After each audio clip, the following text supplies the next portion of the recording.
के लिए सैकड़ों लोग आते थे। दर्शनार्थी राजस्थान के पृथक पृथक ग्रामों से अपनी पत्नियों, बच्चों आदि के साथ बैलगाड़ियों, तांगों और अन्य नाना प्रकार की सवारियों में अपनी समस्याओं और चिंताओं को लेकर आए थे। गुरुजी अपनी संवेदनशील दृष्टि, ताम्र लौटे इत्यादि से उनको आशीष देते रहे। उनके अनुयायी, जिसमें श्री ग्रेवाल भी थे, दुभाषिए का काम कर रहे थे। उनको याद है कि किस प्रकार से एक पंचायत के सदस्य ने उनके पास आकर विनती करी कि क्या गुरुजी उनके गांव में पिछले 60 वर्ष से एक सूखे कुएं में फिर से जल भर सकते हैं। 3 दिन के बाद उनको विनती का उत्तर प्राप्त हो गया। ग्रामवासी जयपुर की सड़कों पर शोर शराबे के साथ ढोल बजाते हुए और गुरु बाबा जल आ गया चिल्लाते हुए आए। गुरुजी ने आनंदित ग्रामवासियों को कभी भी उसका जल न बेचने का निर्देश दिया।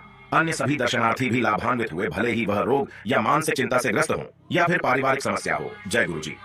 जय गुरुजी। जो आज आप सत्संग सुनोगे वो जगबीर सिंह ग्रेवाल अंकल जी का है और सत्संग गुरुजी के समय का है और बेहद ही अच्छा और खूबसूरत है। चलिए शुरू करते हैं। गुरुजी की दया अपरंपार है, वह करुणा के अपार सागर हैं जिसकी कोई समानता नहीं की जा सकती है।